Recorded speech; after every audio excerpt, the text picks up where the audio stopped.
WazirX பிளாட்ஃபார்ம்ல எப்படி ஒரு அக்கவுண்ட் கிரியேட் பண்றது, எப்படி KYC பண்றது அப்படிங்கறத தான் இந்த வீடியோல பார்க்க போறோம். சைன் அப் டேப கிளிக் பண்ணிக்கோங்க. ரெஜிஸ்ட்ரேஷன் டீடைல கொடுத்து நாம இத ஸ்டார்ட் பண்ணிக்கலாம். நான் என்னோட இமெயில என்டர் பண்ணிக்கிறேன். அப்புறம் நான் ஒரு தனித்துவமான பாஸ்வேர்டை செலக்ட் பண்ணிக்கிறேன். அது ரொம்ப தனித்துவமா இருக்கணும் பார்த்துக்கோங்க. மறுபடியும் இந்த பாஸ்வேர்டை கன்ஃபார்ம் பண்ணிக்கோங்க. ஒருவேளை உங்ககிட்ட ரெஃபரல் கோட் இருந்தா அதை நீங்க இங்க டைப் பண்ணிக்கலாம். அதுக்கப்புறம் செக் பாக்ஸை கிளிக் பண்ணிக்கோங்க. I agree to WazirX term of service அப்படிங்கறத கிளிக் பண்ணிட்டு அடுத்த டேபுக்கு போலாம். Check your inbox for verification mail அப்படின்னு வந்திருக்கும். இப்போ நம்ம மெயிலை செக் பண்ணிக்கலாம். WazirXல இருந்து உங்களுக்கு ஒரு மெயில் அனுப்பியிருப்பாங்க. நீங்க அந்த மெயிலை ஓபன் பண்ணிக்கிட்டு இந்த டேபை கிளிக் பண்ணணும். இப்போ உங்களோட இமெயில் சக்சஸ்ஃபுல்லா வெரிஃபை ஆயிடுச்சு.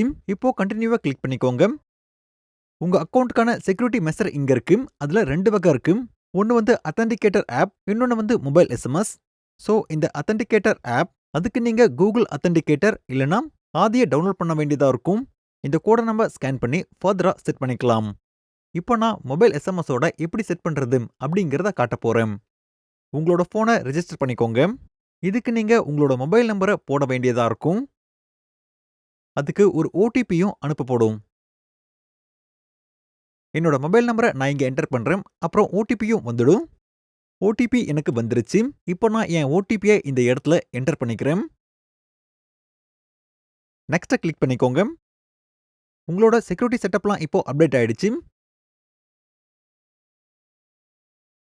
2 ஃபேக்டர் அத்தன்டிகேஷன் உங்க மொபைலுக்கு எஸ்எம்எஸ் அனுப்பியிருப்பாங்க. அடுத்து உங்களோட கண்ட்ரியை செலக்ட் பண்ணிக்கோங்க. என்னோடது வந்து இந்தியா. நான் இந்தியாவை செலக்ட் பண்ணிக்கிறேன். இப்போ நான் இதை செட் பண்ணிட்டு KYC கம்ப்ளீட் பண்ணிக்கிறேன்.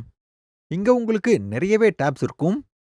அப்புறம் இப்போ நம்மளோட இன்ஃபர்மேஷனை நாம இதுல ஃபில் பண்ணிக்கிட்டே வரணும். இதுல 2 விதமான KYC இருக்கும். ஒன்னு பர்சனல், இன்னொன்னு கம்பெனி. என்னோடது வந்து பர்சனல். நான் மறுபடியும் என்னோட டீடைலை நான் இதுல போடுறேன். டேட் ஆஃப் பர்த் அதை நான் இப்போ டைப் பண்ணிக்கிட்டு இருக்கேன் இந்த டேப்ல. அப்புறம் என்னோட அட்ரஸை நான் இந்த இடத்துல டைப் பண்ணிக்கிறேன். நீங்க அடுத்து கொடுக்க போற ஐடி டாக்குமெண்ட்லயும் இதுலயும் ஒரே அட்ரஸ் இருக்கிற மாதிரி பார்த்துக்கோங்க.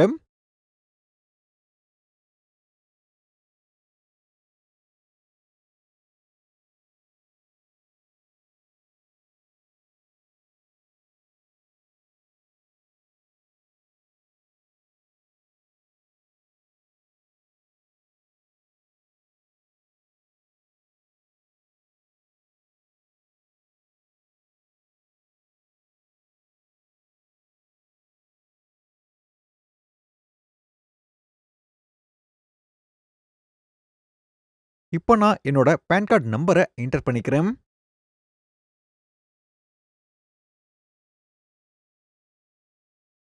நான் மறுபடியும் என்னோட பான் கார்டு நம்பரை என்டர் பண்ணிக்கிறேன். இப்போ இந்த இடத்துல என்னோட பான் கார்டை நான் கேப்சர் பண்ணணும். உங்களோட பான் கார்டை நீங்க கையிலேயே வச்சிட்டுருங்க. இங்க கேப்சர்னு கிளிக் பண்ணிக்கோங்க. அப்புறம் இப்போ இங்க இருக்கிற எல்லா கண்டிஷனையும் நீங்க படிச்சு பார்த்துட்டு எந்த எரரும் இல்லாம நீங்க இத கரெக்ட்டா பண்ணணும். உங்க ஐடியை இப்படி கேப்சர் பண்ணும்போது உங்க ஐடியை இந்த பாக்ஸ்க்கு கொஞ்சம் பக்கத்துல வச்சுக்கோங்க. அதுக்கப்புறம் இத கேப்சர் பண்ணிக்கோங்க.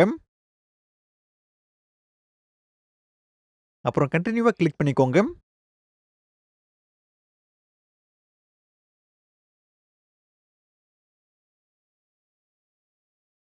அப்புறம் அடுத்தது என்னன்னா, இந்த இடத்துல இருக்கிற ஆதார், டிரைவிங் லைசென்ஸ், பாஸ்போர்ட் இந்த 3ல ஏதாவது ஒன்னு செலக்ட் பண்ணிக்கலாம். நான் ஆதார செலக்ட் பண்ணிக்கிறேன். நான் என்னோட ஆதார் நம்பரை என்டர் பண்ணிக்கிறேன்.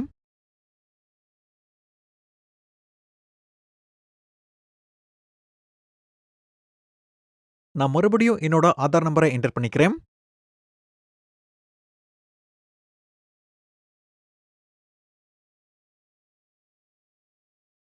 இப்போ நான் ஆதார் கார்டோட ஃப்ரண்ட் போர்ஷனை கேப்சர் பண்ண போறேன். மறுபடியும் நீங்க இந்த எல்லா கண்டிஷனையும் படிச்சுக்கோங்க. எந்த எரரும் பண்ணாம இருக்க. அப்புறம் இந்த மாதிரி ஆதார் கார்டோட ஃப்ரண்ட் பேஜை கேப்சர் பண்ணி கண்டினியூ அப்படின்னு கொடுங்க. இப்போ நீங்க ஆதார் கார்டோட பேக் சைடை கேப்சர் பண்ணணும். அப்புறம் மறுபடியும் கேப்சரை கிளிக் பண்ணிக்கோங்க.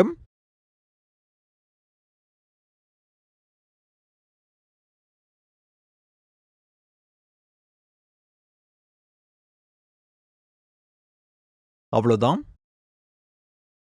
ஒரு சில ஆதார் கார்டுல பின்னாடி பார்கோடு இருக்கும். ஒருவேளை அது உங்களுக்கு ஃப்ரண்ட் சைடுல இருந்தாலும் பரவாயில்ல, கன்டின்யூ கிளிக் பண்ணிக்கோங்க. ஆனா இது கிளியரா விசிபிளா இருக்கா அப்படின்னு பார்த்துக்கோங்க. அவ்வளோதான்.